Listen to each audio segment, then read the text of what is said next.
ఈ వేదిక మీద మంచి సినిమాలను రక్షించాల్సిన బాధ్యత కూడా దర్శకుల సంఘానికి ఉంది.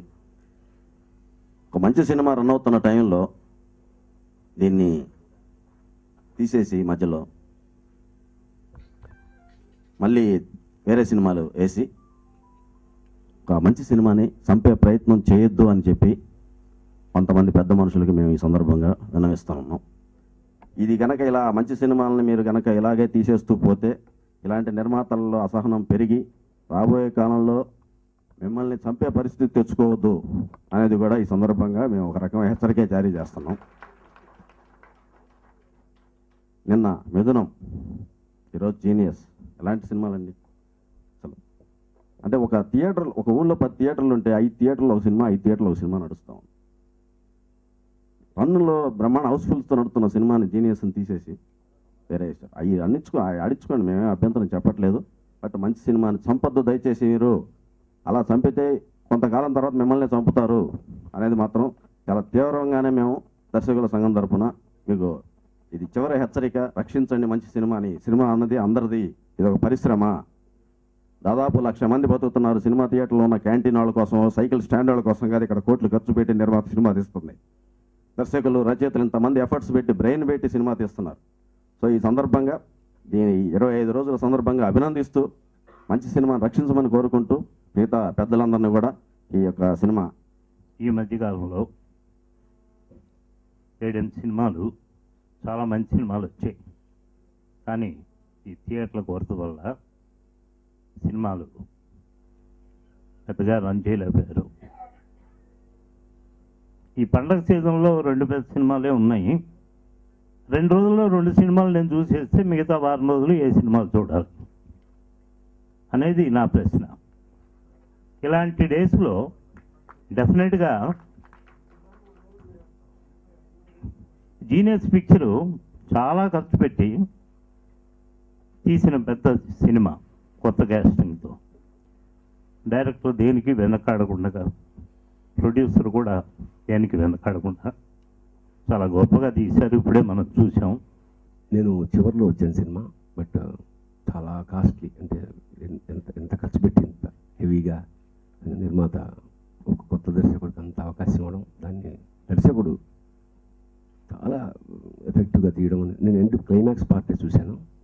And fantastic message. ఇక మా బ్రదర్స్ గురించి చెప్పేది ఏముంది, వ్యక్తి పూజ మీద కథ. నిజంగా ఒక కళ, అంటే మనం అజ్ఞానం వైపు వెళ్ళిపోతున్నామా అన్నది నాకు అనిపించింది. ఈ సినిమా ముందుగా నేను నిర్మాతని అభినందిస్తున్నాను. ఎందుకంటే కమర్షియల్ దృక్పథం కాకుండా ఒక ప్యాషన్తో తీసే సినిమా. ఒక సినిమా చూస్తే ఆ షో తోటి మర్చిపోతాం, మరొక సినిమా చూస్తే ఆ రోజంతా గుర్తుంటుంది. కానీ ఇలాంటి సినిమా చూస్తే ఒక వారం రోజులు, 10 నెల రోజులు మనస్సుని కదిలిస్తూ ఉంటుంది. అలాంటి సినిమా తీసినందుకు పరుచూరు బ్రదర్స్ వాళ్ళలో ఇంకా మొదటి రోజుల్లో ఉన్న పట్టు, ఆ బిగింపు ఇంకా ఉందని ఈ సినిమాలో చూపించారు. మొదటి రోజుల నుంచి ఇప్పటిదాకా ఇంకా అది ఎక్కడా చాలగలేదని. అలాగే ఓంకార్ ఫస్ట్ సినిమా డైరెక్షను, అసలు ఫస్ట్ సినిమా అనేది కనపడాలి. అంటే అతనిలో ఒక ఆవేశం, ఆ ఆవేశం ఆ సబ్జెక్ట్ తీసి ఎన్నుకుంటంలో కానీ, దాన్ని ప్రతి సన్నివేశాన్ని చెప్పే విధానంలో కానీ, అతని యొక్క ఆవేశంలో అతనికి అనుభవం లేదు అని ఎవ్వరూ చెప్పలేరు. తొలి సినిమా అని చెప్పలేరు.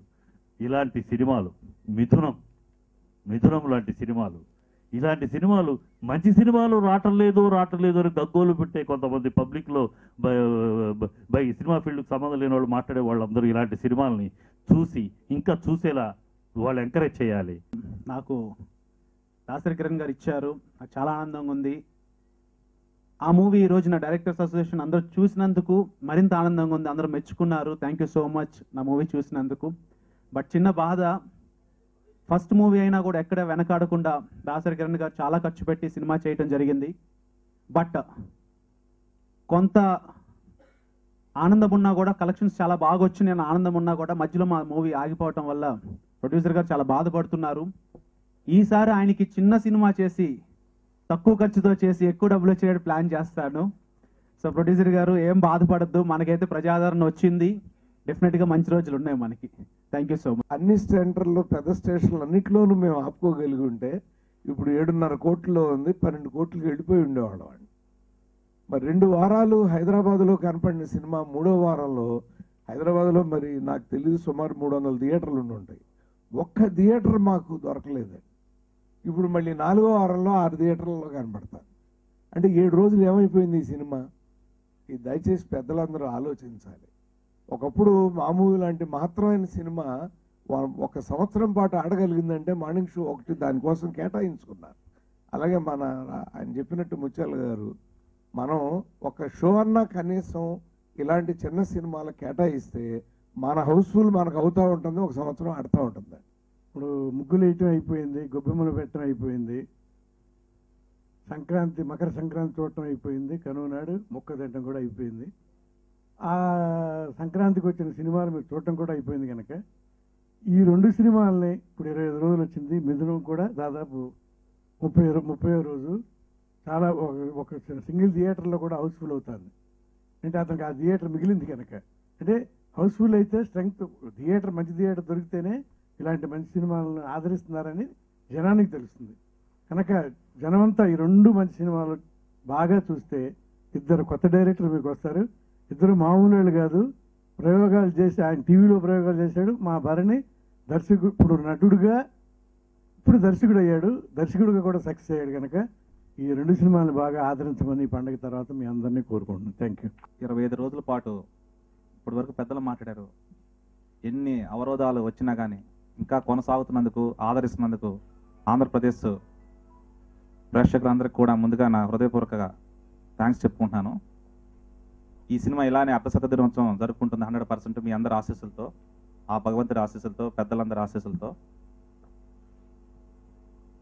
ఈ కార్యక్రమానికి ఈరోజు డైరెక్టర్స్ అసోసియేషన్ మన సాగర్ గారు, అలాగే మన మద్దినేని రమేష్ గారు, చిట్టి గారు, కిరణ్ గారు, పెద్దలు పూజ్యులు తనిఖీల భరణి గారు అందరూ వచ్చి ఈ సినిమాని చూసి డైరెక్టర్ ఓంకార్ గారిని, ప్రొడ్యూసర్గా నన్ను, హీరో అవీష్ గారిని అందరినీ ఆశీర్వదించినందుకు మనస్ఫూర్తిగా వాళ్ళకి నేను 2 చేతులు జోడించి నేను వాళ్ళకి ధన్యవాదాలు తెలియజేసుకుంటున్నాను.